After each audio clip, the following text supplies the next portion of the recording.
Yes, people, we're back with another episode of the Old Skool Movements, and we have another guest from the world of movies. Another guest. And yes, so who we got today, Chris? Who have we got? Just in case you don't know, we've got Jack O'Halloran. He's worked in loads of feature films, most notably Superman 1 and 2. We're going to be chatting to him about everything he's done. The bully, the henchman. The henchman. Ladies and gentlemen, it's Jack O'Halloran. Great you could join us. I started going to London back in the 60s when I was boxing. I boxed at Albert Hall, I boxed at the Grosvenor House. It's always raining there, you know. We were going to start with, back in the 60s, you were a pro football player, and then from that you went into boxing. I was going to ask you, how did that come about? What got you into sports? Well, when I was back in that period of time, you couldn't play professional football until your class graduated college. They should still have that rule, actually, but that's the rule they had. So we played if you left school early, which I did, you played and the Jets grabbed the hold of me, New York Jets. And so they had like a semi-pro league. It was like a farm system for guys to keep playing and keep their levels up until they were eligible to play. And then when I was eligible to play, a lot of friends of mine were playing down in Philadelphia, and I wanted to go down to Philly and play because they had a new owner and everything. Then they hired a guy, Joe Kuharek, who traded a championship football team away. Ali had just won the title, and I said to a friend of mine in Philadelphia, I could beat that guy. And they said, that's a good idea. And they put me in a gym, and 6 months later, I was fighting. Wow. Just like that. And it worked out pretty well. I was undefeated, 16 fights, and then they took a physical one day, and they found out that I had a disease called acromegaly, which is a tumor of the pituitary gland. And the guy said, "How do you shouldn't even ever be able to get in the ring?"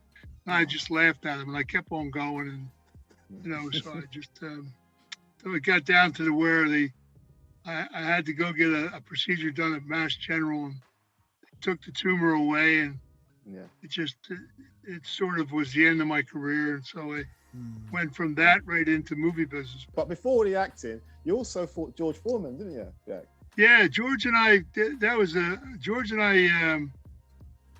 another, I had just knocked out this Manuel Ramos guy. You're knocking out everyone. And then no one would fight me. No one wanted to fight me. And then 2 months later, they called me up to fight Foreman in the Garden. Wow, what a thing. And the problem was I only trained like about 5 days for the fight. Wow. Because I was too busy doing I had a famous father. My father was a guy called Albert Anastasia out of New York. He ran a little company called Murder Incorporated. Yeah. And I was involved in his business, and I was doing this and that, and involved with the unions and everything. And I was paying more attention to that than they said, "You want to fight in the Garden?" I said, "Yeah." So the fight, even with that, it was a hell of a fight for a couple rounds. And George. Yeah, you had 2 really good rounds. George caught me. I hurt him bad in the second round. He and I became good friends. But he caught me a punch in the 5th round, but I got up, and they stopped it very quickly. They were very looking as soon as they could stop it, they wanted to. And they stopped it pretty fast, and I kind of made me angry. But he would never fight me again. Yeah. I wanted to fight him back, and he would never fight me again. So didn't want a rematch. And I went on in my career and just beat a couple more ranked fighters. And But you had a pretty impressive record, didn't you? I was supposed to fight Joe Frazier. That was a fun story. Wow. Back in the 70s, the early 70s. I was supposed to fight Joe Frazier. They called me to fight. I was living in New Jersey. They called me up to fight a kid named Terry Daniels, who was they were looking for a white guy to fight Frazier in the Houston Astrodome. So Terry Daniels was a ranked fighter, and they figured that if he could beat me, they could promote him into fighting Frazier. So he called me on the phone and said, "You want to fight Terry Daniels down?" And I said, "Yeah, man." And the guy said, "You'll take the fight?" I said, "Certainly. Send me a ticket." Well, I had been training every day because I had indictments against me for some union business, and I had to stay in my house, out of sight, out of mind. So I was training pretty hard. I was in great shape when I went down to fight Daniels, and I got off. I remember when Lou Viscusi was the promoter, and I got off the plane. He said, "My God, you're in great shape." I said, "Aren't you supposed to be in shape when you're fighting?" And I destroyed this kid in 3 rounds. I destroyed him, knocked him out in the 3rd round. And I'm flying back to Philly on the plane with Yank Durham, and he said to me, "If you beat one more good fighter, you can have the Frazier fight." I said, "I'll tell you what, you name the fighter and the time, just send me a ticket." He said, "Are you serious?" I said, you pick the fighter and the place and the time, send me a ticket." So I fought Cleveland Williams the next month, who was a pretty good fighter, and in Houston, Texas, where he was from. And I destroyed Cleveland Williams. He was in his backyard. He was a hell of a guy, but I was in great shape. Big title contender. And I beat him handedly. And in fact, in the 7th, 8th, and 9th round, 8th, 9th, 10th round, last couple rounds of the fight, every time I hit him a combination, he started to fall down. I grab him under the elbows and pull him in and say, "Oh man, we've been boxing all night. Don't be going to sleep on me now." Which, because to take a distance, if I knocked him out, it would have hurt his earning capacity. But to go to distance, it was, didn't hurt you too bad. But he told me after the fight, he said, "You hit me more left jabs than Ali." He said, "Where the hell did you come from?" He's a good guy. I like Cleveland. Cleveland was a good guy. Nice. When I retired, went in the movie business, and I still was in my blood. So I took a kid, Frankie Lyles, who was from Philadelphia in upstate New York, and I made him super middleweight champion of the world. Nice. Trained him with and we created Freddie Roach. That's where Freddie Roach came from. Freddie Roach worked with me with Frankie and went on to become a great trainer. Is it right that Sylvester Stallone followed you about a bit in your boxing days? And that's sort Stallone was a trip. I'll tell you a funny story. The Rocky movie, that was my life. Stallone did a picture with me. Stallone was in Farewell My Lovely. He did a small part of it. They brought out Joe Spinell, who was also in the Rocky movie. Joe Spinell had a group of actors in New York, and he would bring them out to a production to fill in little roles. They used to make a deal with the producer, and he'd bring like 4 guys or 5 guys. And he brought Stallone. Stallone come out, and he was doing this, writing the script Rocky, and he picked my brain every day.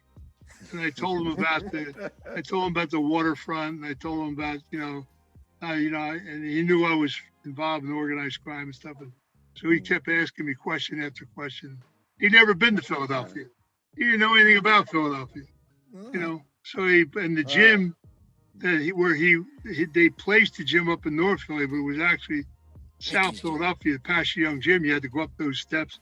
It was on the 3rd floor. And it was a cranky old joint. A lot of great old fighters trained out of there. And it made me laugh like hell when they did the movie. And I said, "Wow, look at this." And I think Chuck Wepner, sued him. And Wepner got a lot of money from him because he said it was his life.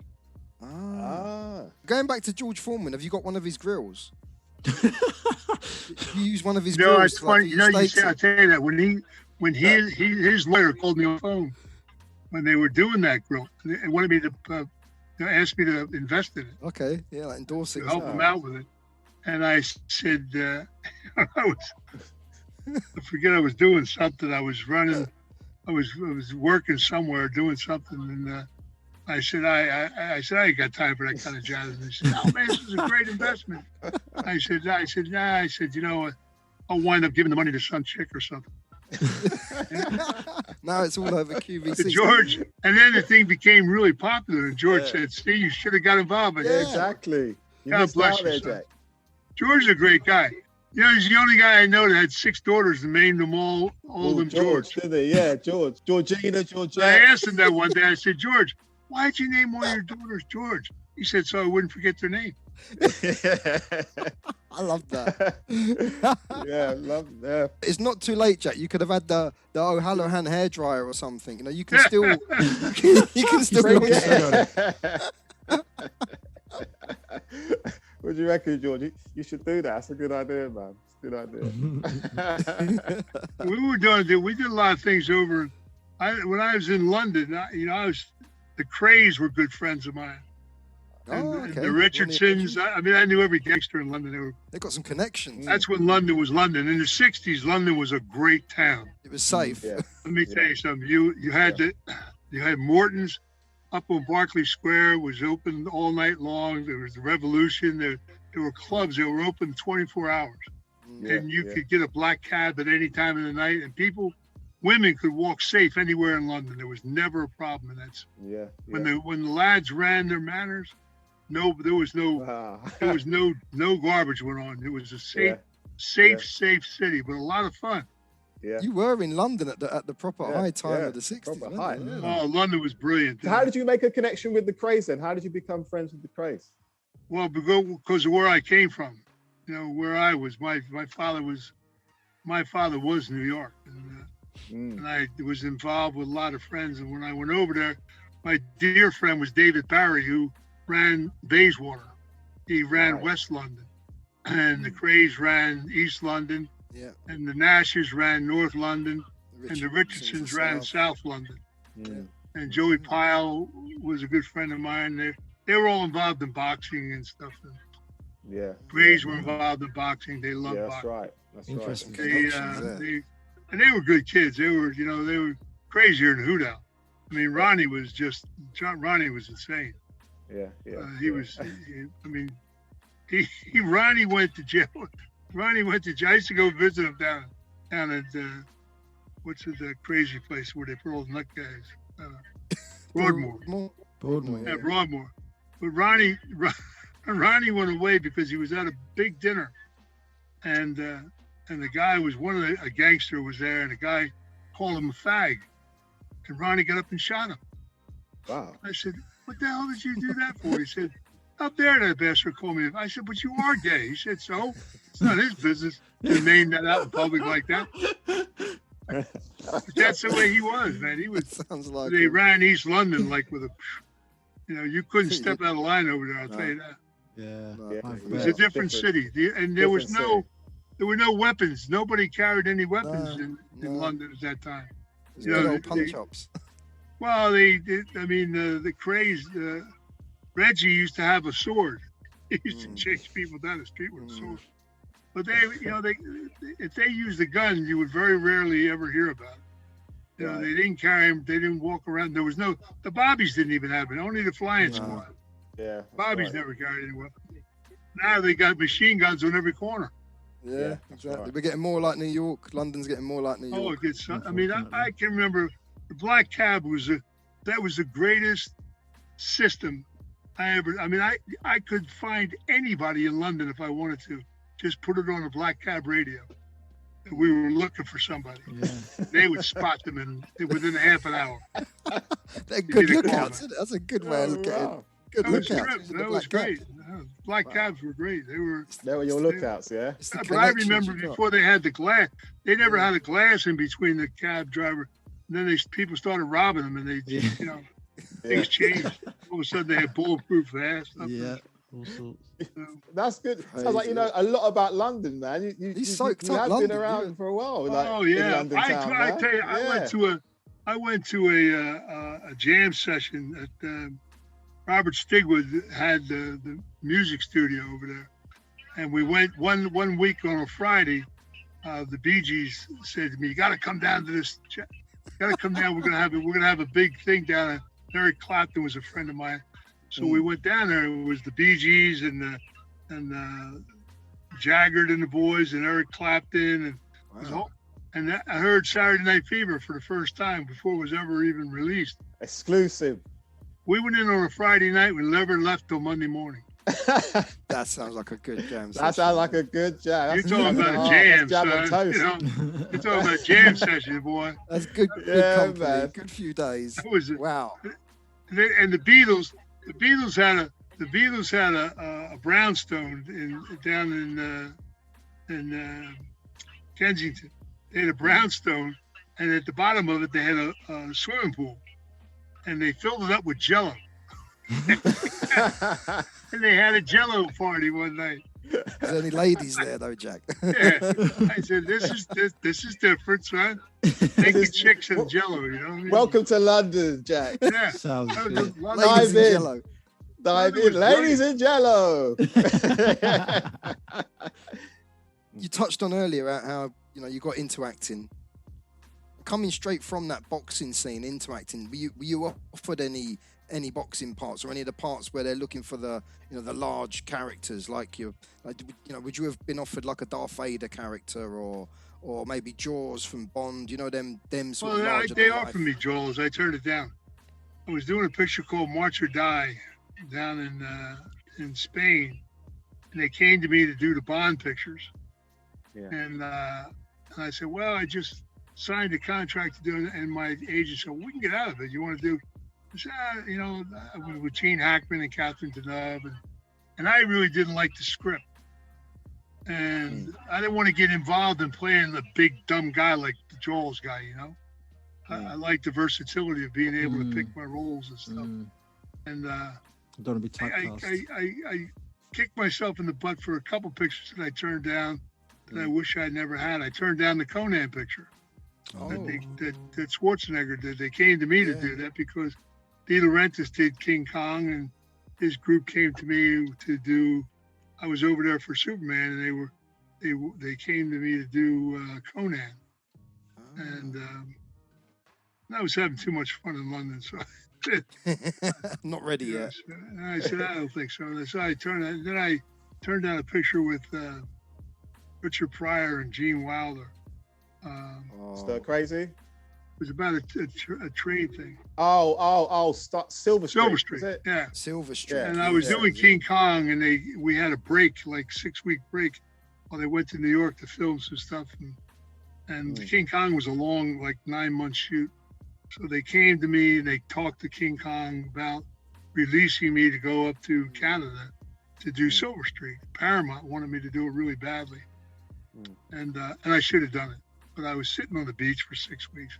What the hell, Working with them two would have been a right laugh. I would have thought, innit? And I was sorry I didn't, because working with Pryor and Wilder would have been a hoot. Yeah. That would have been, wouldn't it? So there's a couple pictures that I turned down, and I turned down a picture with Clint Eastwood too, and I should have done it. And I don't understand. These are big movies here, Jack. This is like These are Clint big Eastwood, movies, Conan the Barbarian, Jaws, comedy with Richard Pryor. And what is wrong with you, guy? I was doing other things, I had Something fun in London. You're having too much fun, Jack. Too much fun. And I had Too many written a Jell-O great parties. script. I had written a great script that we were trying to get done and stuff, and I was working on my book. Wow. So when Superman came along, that was the right time. You were free. Yeah, I was doing March or Die, and the same crew was down with us in Spain. They were all from England, and they flew Hackman and I up to London to meet with Richard Donner, and they offered me the role of Non, and they said to me, well, how do you feel about playing a guy who's a mutant? I said, I want to do this role.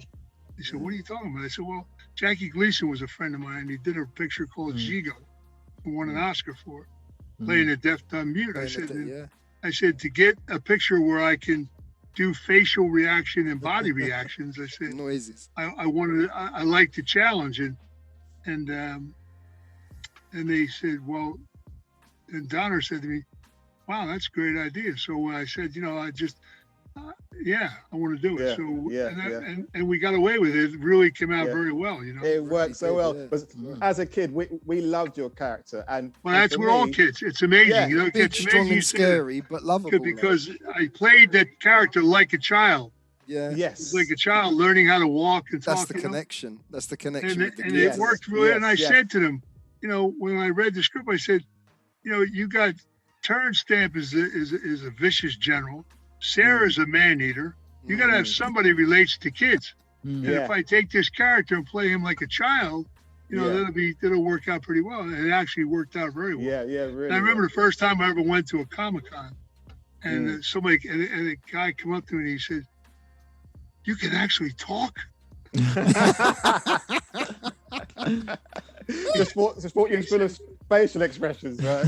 Yeah, he said, you can actually talk. He said, when I was a kid, I loved your character. Scared me to death, but I loved the character. Yeah. It must have done something right. It worked out. No, you was a great character. It's one of my favorite films, one of my favorite sequels, Superman 2. And when you went to see it in a movie theater, it was just like, because Superman 1 was kind of, as a kid, there wasn't a lot of action in the first movie, but the second one just brought it to the fold, like non-stop. And you three guys, just from the off, from when we saw you land on the moon, it was time to be scared. It's time to think Superman's got competition, right? That moon scene was good. I like that. Love that scene. She rips the patch off. You were scared straight away, weren't you? Like, these three are evil. The music behind it, and then they're walking on water, and then they're burning snakes, and then you try to burn the snake again, and it just doesn't work. I was trying to get lunch, scene. you know? They barbecued it. You was like, hey, like, love that scene. Did you act to make all those little noises yourself, or was that the sound guys afterwards? No, I did that myself. Well, we did that. I did that myself. The thing is, you three guys didn't even die at the end, because there's a director's cut where you just fell into the ditch, and when you get arrested and taken away. In fact, there was shots. They're putting us in a police car and taking us away. Taking you away. So I came up with this crazy idea that there's a sister planet across the galaxy that has much better technology even than Krypton did, and they come down into the prisons, and they turn Terrence and Sarah and I turn us around into mindset. And I said, it would be really great because I could get because what they did, they lobotomized Non. Yeah. He was a major scientist, and they lobotomized him. I said we could reverse the lobotomy, and I could say, Neilzad. Turn the tables. Speaks, man, That would be wicked. We really had a lot of fun. It was it was good, man. Yeah. 1 and 2 were shot simultaneously together, weren't they? So you had the little part in 1, and then obviously you were in. Well, we were doing 2 at the same time, and in fact, what they did was Donner got so hung up doing 2, they forgot they had to deliver 1. And I remember. What else? And I'll tell you about the Salkinds. We were in the screening room at Pinewood when Warner Brothers came over, because they were going to be like a few days late delivering this thing. And Alexander, they were threatening to take away his distribution deal. So Alexander invited them in to see some footage of Superman 2. And they showed him the fight scene. And they couldn't get the rubber bands off their money fast enough. So it worked out very well. When you're working with people for 3 years, you become very close. Were all of your scenes shot in the UK? Yeah. All mine was, they went to Canada and they shot some stuff up in Canada and San Francisco, but all my stuff was in the UK. Yeah. So that big fight that you have when you go down the manhole and all get thrown into. That was all Pinewood. That was Pinewood Studios. Yeah, I used to love that scene as a kid. Walking across the water was at the back lot of Pinewood. Where we ripped the thing off the cop car. That was the back lot of Pinewood. Yeah. That poor little because Jack, there's a deleted scene where you actually killed threw the siren at him. It makes me really. They showed that on the Aftermath, and they said that when we threw this thing that the kid, we never knew that. Oh, you didn't know that was. I never saw that scene until years later. That got edited in. Wow. Right. They did like 6 different short films that they made money off of, about different things, different scenes that weren't ever seen and stuff. And that was one of the scenes that was never in the major movie. We broke technology rules with Superman. We never used CGI or anything. We shot VistaVision on VistaVision. So we had these pole arms that come out with a body cast, and we laid in the body cast, and they dressed us, and then they shot us into the film. It was very long procedure. Sarah hurt her back a little bit, and you're in a position where you're lifting and doing stuff, and we did all the flying shots and fight scenes and everything else, and it made it look so real that you could fly under bridges and fly around buildings, and it clicked all the stuff. So I injured my lower back. Man. Oh, wow. Put you out of action for a bit, did it, during filming, or? Well, it was right at the end of filming. Oh, okay. So it didn't. I never missed anything. It didn't affect the act. I never missed anything. We finished the scene. I finished the scene. You know, pain or no pain. I finished the scene, and then I went into the hospital, and the doctors there couldn't fix me, so they sent me to the United States, and I got fixed over the United States. Wow. Nice. Yeah. So you said that you're saying Christopher Reeve was your favorite Superman, right? He was the best Superman they'll ever have. Yeah.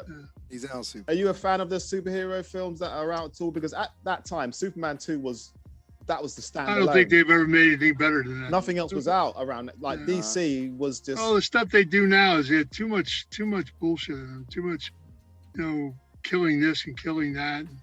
And Superman was about law and order. I mean, it wasn't about just killing everybody. Yeah, exactly. It was he was locking people up, putting them in jail, turning yeah. things around. It was like I liked the way they handled that altogether. Actually, it was kind of good. The menacing guy was Terrence Stamp. well, Terrence Stamp's voice, but your actions. He was like, Superman, where is this Superman? He was that dude, but you were the guy that mashed things up. I love the scene where you land in the Daily Planet and then you smash up the window or something. Wow. And Gene What a day Hackman comes through the door. I did that in one that take. must have been fun. Yeah, I can imagine. That scene. I did that in one take. I'll tell you a funny story. The guy, the prop guy, they had the wall cut out and they had a jack that was supposed to go off and help push it out, Yeah. So when I went through the wall, the jack didn't go off. It went off afterwards, after I went out. And it hit me in the arm. And I just kept on going and went through. And the stunt guy, all he saw was the back of his butt running. He was scared to death. He thought it was going to kill him. Because the thing went off after the fact, I love all those scenes because because from your character, it's this destruction. Like you're catching like rocket launchers. You're snapping him in half. You're snapping like big guns in half. You're snapping tables in half with your non-karate chop, and you're picking up dudes and hitting their heads on the ceilings. Like that must have been so much fun. And you say that that was one take. Yeah. That's wicked, Wow. They were the Crazy. days of filming. That's wild, man. That's wild. We had a lot of fun. We destroyed the place. If you did it, you didn't do it. You couldn't do that in 2 or 3 takes. Yeah, exactly. Yeah. That's when you had the one go. Yeah. Yeah. Exactly. Oh, yeah. True. Just destroyed the place. It was like the White House, man. Yeah, this White House scene. It was I this. forgot about that. Yeah. Oval Office. That was Pinewood Studios. I just love the bit when the president says, "Oh God," and he goes, No, Zod. Zod. Like you got it wrong. Like, I run things. Terrence was probably one of the greatest actors to come out of England. Terrence was a Great. hell of an actor. Yeah. It's amazing. General Zod It was, and after he had just because his brother managed the Who. right. So when Terrence was younger and really good-looking young kid, and he got into all that sex, drugs, and rock and roll, it almost destroyed his career. And then he went to India, and he got Rolfed and got into all that spirituality, and that's when they found him for Superman. He was over there, and he came back, and he was clean as a whistle. When he did Zod, man, he was ready. it was like a whole new different version of Terrence Stamp. Terrence, He was ready. Then he did that picture, which I thought was one of the funniest pictures. You ever see Priscilla, Queen in the Desert? Yes, I've seen it. What a hilarious picture that is. I mean, Terrence was brilliant in that. He is good at that, actually. Yeah. Oh, he was great. He was The guy great. from Neighbours as well. I can't remember his name though. He was, Guy Pearce. Guy Pearce. Yeah. Guy Pearce and Terrence Stamp. The Yeah. women loved him, boy. Jesus God, did they? But he was like a real blue blood. He lived like a blue blood. He acted that way. Terrence was. Was he always in? Was he always in General Zod mode when you were on set? Did you always have to call him General and stuff? Or oh no, you didn't even talk. He was like, like just looking at him. Like, did everybody have to be under his command on set? Yeah, he was just. I mean, we worked very well together. We really did. He was.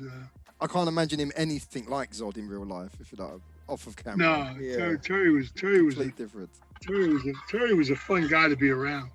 He Yeah. had, a lot of great stories about what he did. A lot of great He pictures. did. He did. Oh, when you stop and think of all those Yeah. people that they had, the judges up around they were great actors, Oh, you know. yes. All of them. Yes, guilty. Harry Andrews, guilty. all of them. Yeah. You know, we had some great actors that were guilty. Yeah. They really put together a lot of good cast. And you lot end up in the Phantom Zone. Yeah. Well, we had the glass prison, man. It was kind of tight quarters, you know. 3 people. There wasn't much space in there. You was like pressed up like on a tube train, Piccadilly line. You must know that. But, you know, 2 guys and a chick. I mean, Sarah was in delight.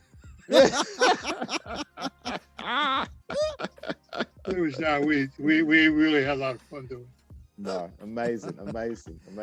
So like Chris mentioned earlier on, you know, the other tall actors like David Prowse and so on and so forth. Were you friends with these guys as well? Did you guys hang out? David was a nice guy. You know, when we did Superman, Christopher was like 172-pound weakling, man. He came on the set.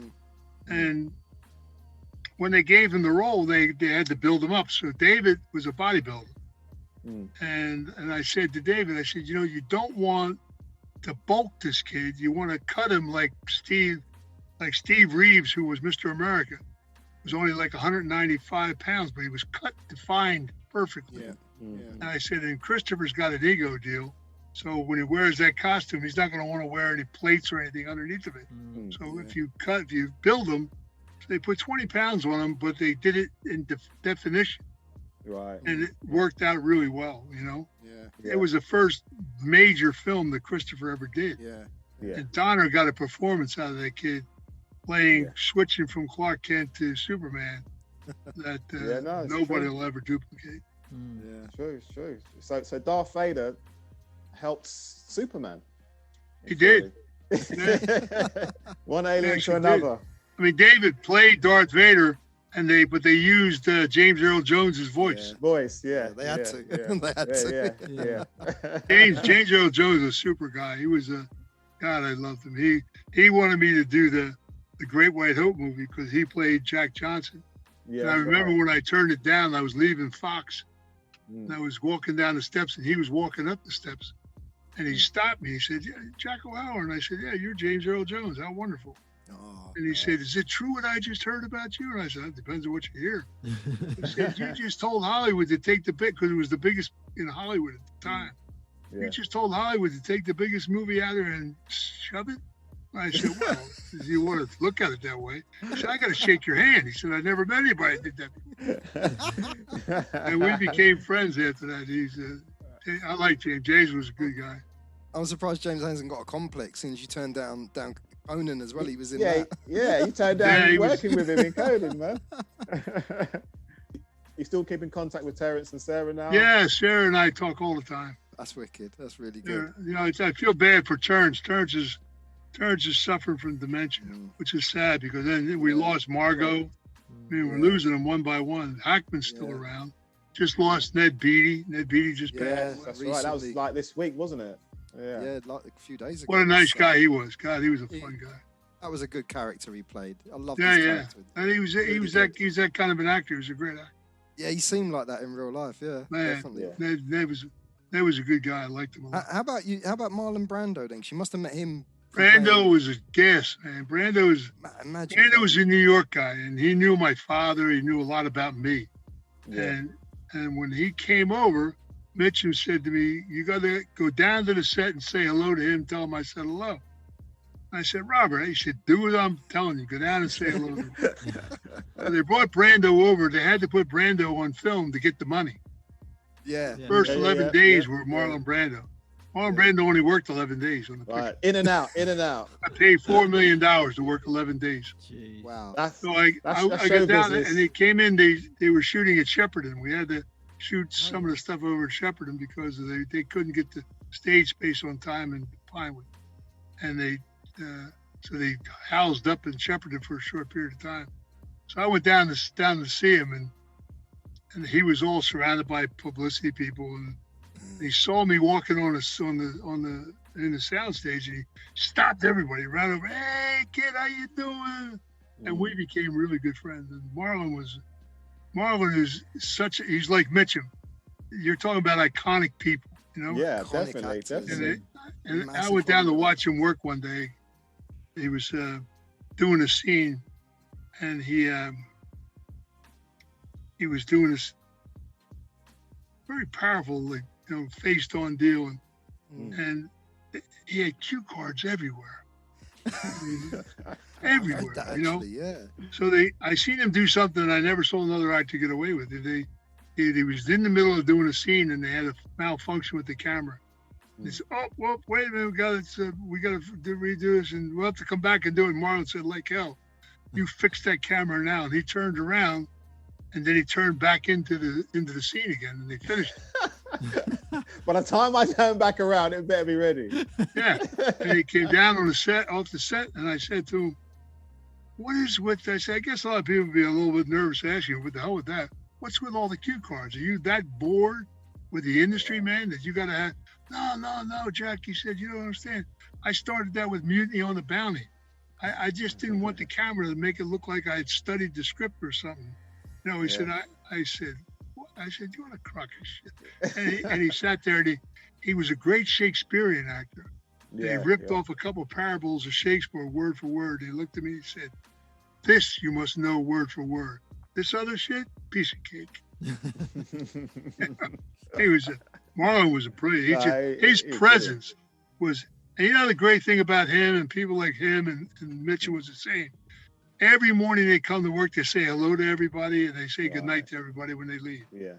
So there was a camaraderie, like a family deal, Yeah. He was such a pleasure to work with. Marlon was great. But he had a couple late nights with him as well, going out drinking after shooting and stuff. He was, let me tell you, I could tell you some stories about Marlon. Yeah, you could. Curl your hair, son. Marlon was a funny guy. What would you get up to then? What would you get up to? Marlon Brando? Yeah. He had his own private little parties, boy. He was.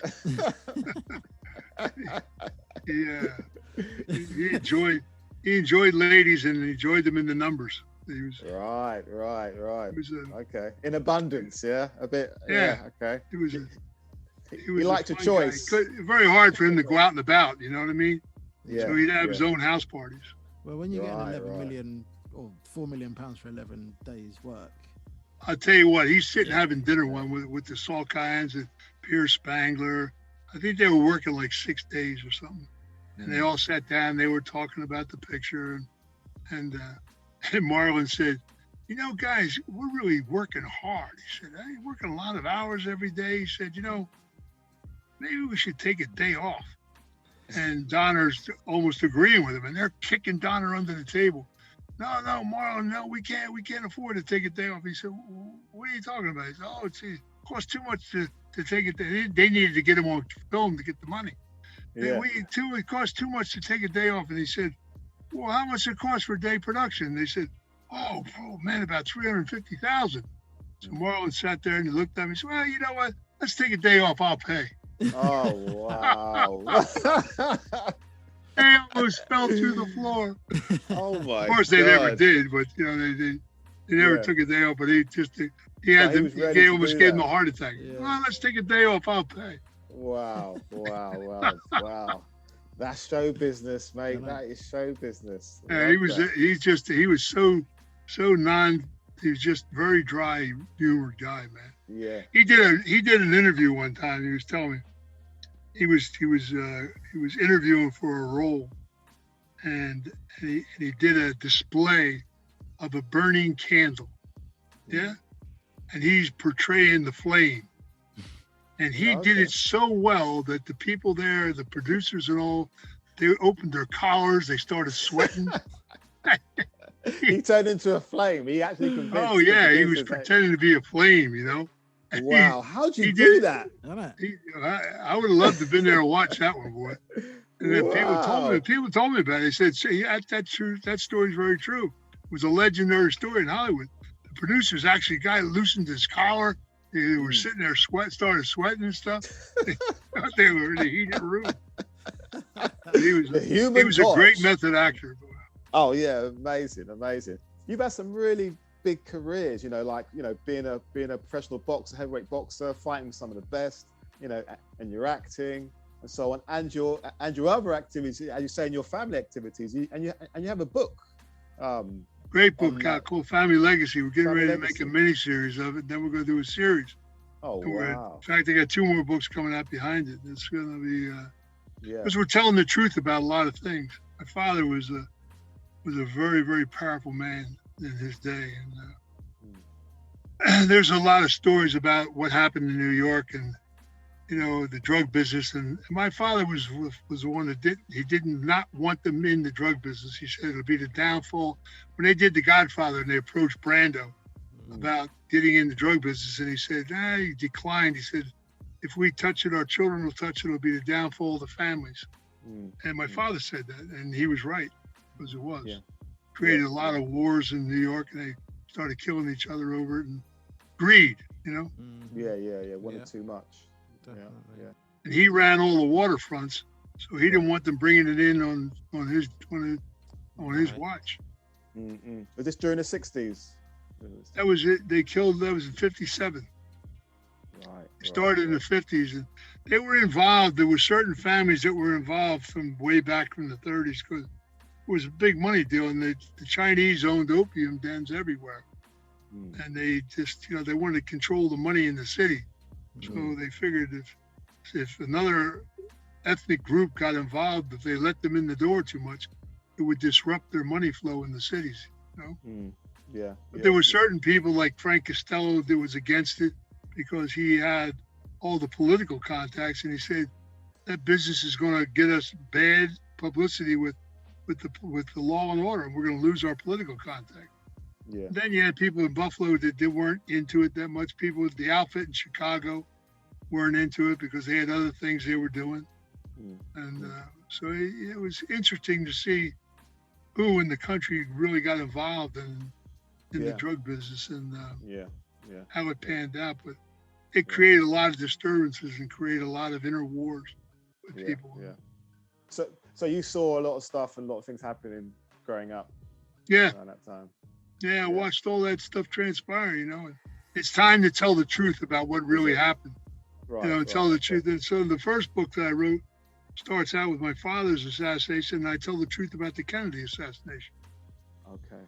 What happened to Jack Kennedy and why, and it's and that's a story that's been every 10 years they leak something different. In the beginning, they had sold everybody on the fact that Lee Harvey Oswald did this. Lee Harvey Oswald wasn't even in the building.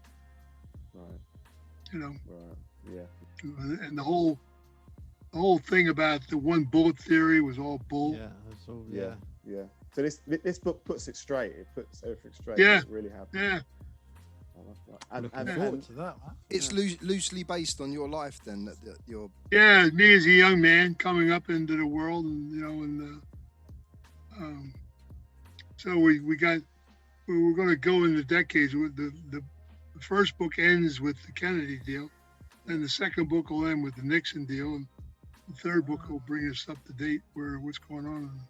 That sounds like a movie franchise right there. They'd make some. Well, it's going to do a mini series, and it'll turn into a series because there's too much information to try to put into one film. We were going to do movies, but there's just too much to try to jam into 2 hours into a screening. So it's better to do like a 6-hour, 8-hour mini series and lay the format, and then just do a series, because you're talking about the opening up of a country. So you're talking about naming all the major cities and how they all played a part in it, and we'll talk about Europe, how the craze and everybody was involved. Serious. That was Netflix right there, isn't it? Yeah, man. How accurate is like The Godfather, Goodfellas, Sopranos? Godfather is probably one of the most telltale, but they wrote what they were told to write. And The Godfather was actually 4 guys' lives. My father's and 3 other people's lives in New York, and they condensed it into one. And they opened up the door to tell a lot of truth about a lot of things. They never finished it out. They just then when they did Godfather 2 was one of the best movies ever made. Then Godfather 3 got away from it. They got into the Vatican and all that stuff. They lost track of what they were doing. I like De Niro in The Irishman. Have you seen that? It was a bullshit movie. I mean, Yeah, I knew. I liked it. I didn't mind it. First of all, I knew Frank Sheeran very well. And Frank Sheeran never killed Hoffa, and he never killed Joey Gallo. He painted houses, though. He did. He killed a few people, but he was Hoffa's driver. He drove Hoffa around, and he worked for Russell Buffalino, was in Western Penn. Russell was a powerful Don, political Don. I knew Russell very well. I had some of my fights in Scranton, Pennsylvania. Russell used to come and watch me fight all the time. And Russell was a very intelligent, smart guy. In fact, they called him, back in the 50s, they used to go knock on people's doors, and they had a dating thing where they took film of you with like a little Kodak camera, you know? Mm-hmm. And they've made a dating thing out of it. Like was the first dating deal where you could see the person on film and stuff like that. Mm-hmm. And Russell put that on. So he used to call him the dating Don. Russell was a pretty clever guy. But he would have turned over in his grave. He saw how they portrayed him in that movie. Wow. But Pesci did a good job. You know, I can't say the acting was good, but they didn't tell the truth. They did a Hollywood, you know. Yeah, as always do. Hoffa was. I knew Hoffa well. Hoffa was a great guy. I mean, Jimmy Hoffa would never ask you to do what. He would never ask a man to do anything he wouldn't do himself. He wouldn't do himself. Yeah. And he got himself in trouble. He was never found, was he? Never will be found. Never will be found. Yeah. Never will be found. But there's some great stories about. There's a guy. Do you know where he is, John? Yeah, actually I do. There was a guy in Chicago. They busted him in Chicago, and he had like a gentleman's farm outside of the city, and he used to go out and dig up the farm for his father. His father was an old man, so they locked him up, and so he brought the FBI in to see him. He said, "Well, I'll tell you where Hoffa's buried." They said, "Yeah, where?" He said, "He's buried on this piece of property. It was his father's farm." So they went out and dug up the whole farm. Never found him. Never found him. He wasn't there. The ground dug up, innit? But his father's farm got all dug up. You know? Wow. Ready for next season's crop. Yeah. There was a few comedy stories like that about it. I need a garden. I need a new garden. FBI comes in handy for something, man. Wow. Wow. But you know where he is, though. Yeah. Okay. It'll come out one day. It'll come out one day. But he's not buried anywhere, I'll tell you that right now. Not holding up any bridges. He's not buried. He's not buried anywhere. He's not like happened from like one of the old the English gangster tricks and been given to the pigs. Oh, that is an old trick. It's an old gangster trick. They used to do that in Arkansas as well. They just throw them to hogs. Yeah. Nothing left. There's They nothing eat everything. left. Oh yeah, they chew everything. the bones up and all. Teeth and everything. Yeah. No, yeah. There's no. Wow. You want to get rid of somebody down in the South, boys? Take them down to the hog farm, pig farms down there, and just chuck the body in there, man. Take all the clothes off it and chuck it in there. Wow. 2 weeks later, that thing's gone. Gone. Yeah. And 2 weeks later, someone's eating bacon.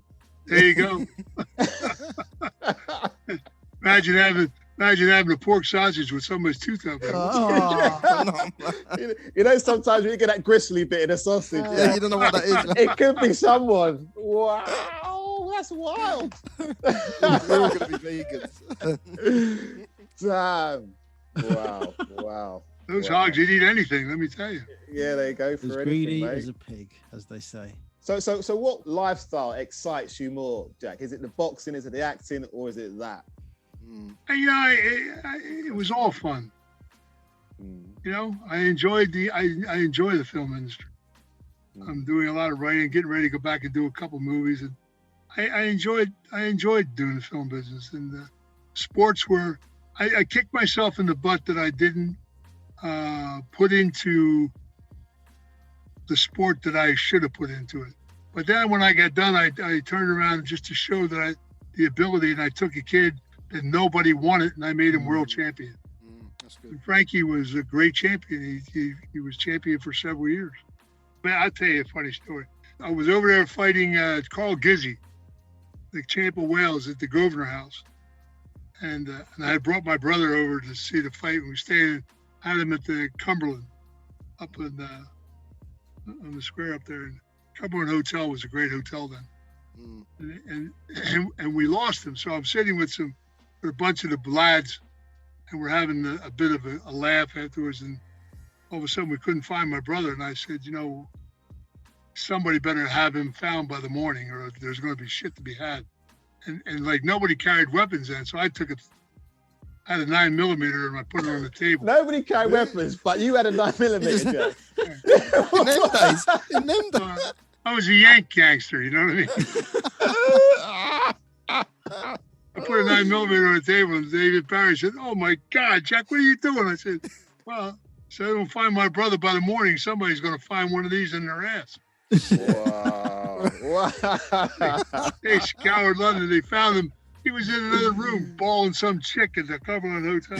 Oh my God! He was under your roof, and you was bringing out the 9mm, mate.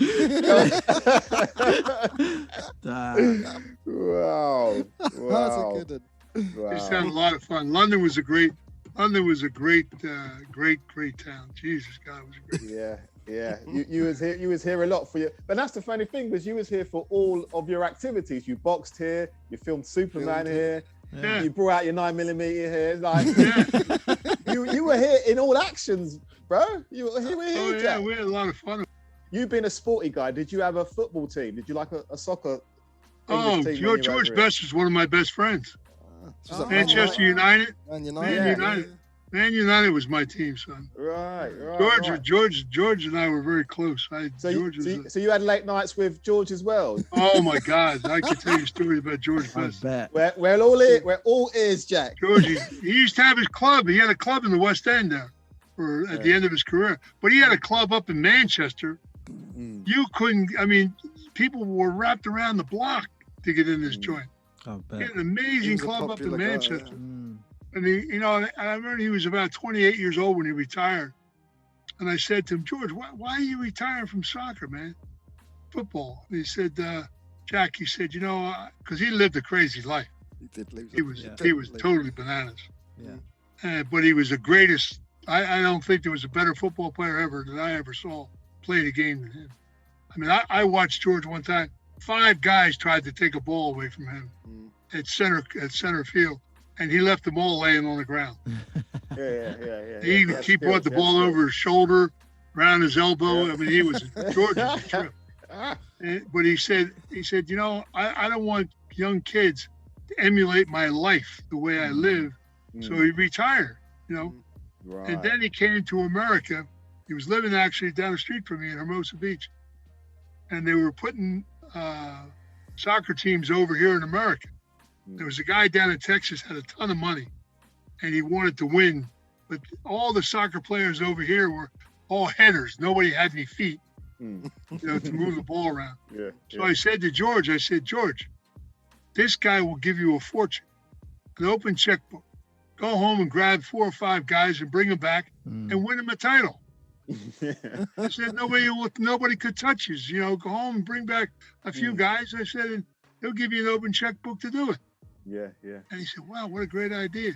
And then some people that owned the Cosmos, there was a soccer team in LA, took him out and got him drunk and gave him 4, George had 4 chicks jumping all over him and needle dick the bug carver.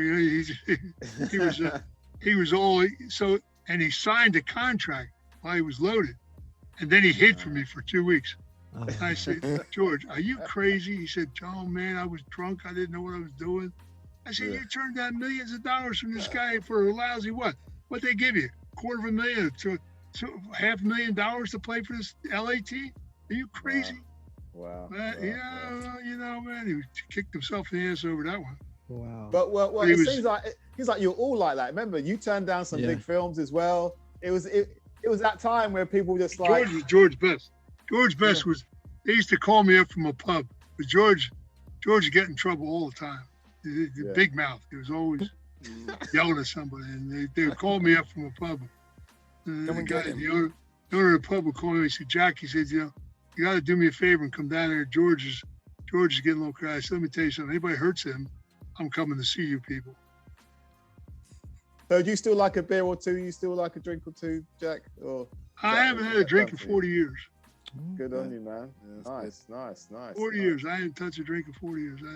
Too much You had your business fair to take share in the 60s, right? I took care of my. Yeah, I had my heyday. Yeah, exactly. I cleared enough joints. Let me tell you. Smoked a few as well, right? Yeah, I cleared a few places out myself. Nice. Wild times. Well, I had no sense of humor at times. Just straight up drinking and doing what you had to do, yeah? Yeah, you just take care of business, you know what I mean? Take care of business. Whether it's boxing, movies, or popping a cap in someone's ass. Anybody who wants to get your book that's out, is that available? Like, can we get that off of Amazon in the UK? If we go on you Amazon, can get it off Amazon now. It's been out for several years, but now they're going to republish it again, and they've got another book behind it. So, like, they're going to publish one, then 6 months later they're going to do another one. 6 months later do another one. So they're pretty much all written now. So they're just bang them out one after the other, and you get the juices going. First one's got some really good reviews on the first one. Yeah, it did. I'm going to pick that up and have a read of it. Yeah, you'll enjoy it. It's a fun read. Yeah. You like hooligans, you'll like it. The Book of Hooligans. Okay, we'll check that out, man. Definitely. Jack, it's been great speaking with you, brother. It's like, thank you for the stories, thank you for the laughs, and thank you for chatting with us. You guys bring back a lot of good memories, boy. London's... If you ever come back, you need to check us out. You need to check us out. We might need some favors, Jack. You know what I mean? We might not have the connections, but we know some people. You know what I mean, Jack? We need to chat. You understand? You know what I mean? Jack, thank you, man. Thank you for this. Hey, this is my pleasure, guys. Thank you. Yep, and enjoy the rest of your day. I'm going to do the best I can. It's still a little early over here. You guys are a little bit ready to go to bed, aren't you? Yeah, we're nearly midnight. Yeah, we're nearly midnight here. Yeah. We're getting a bit envious of your old days. We might go out. See, when I lived there, at midnight, we were just ready to go out. That's what I'm saying. That's what I'm saying. We might bring that back just for you. The night is still young. We might have to bring it back. But Jack, if you're in London, look us up, mate. Yeah? I will do that. I promise you. Take care. All right. Be well, guys. Take care. You too. Thanks for coming on. Had a lot of fun, believe me. Yeah, man. Amazing. Jack That was a good one. Man, I could chat for ages with him. He knew so many people. Too many. Too many. Mate, too. And in different quarters. Yeah, all over the place. Yeah. All over the place. Well, guys, I hope you enjoyed our chat with Jack. See you again soon, guys. Thank you. Up and away. Till next time. Peace. Peace.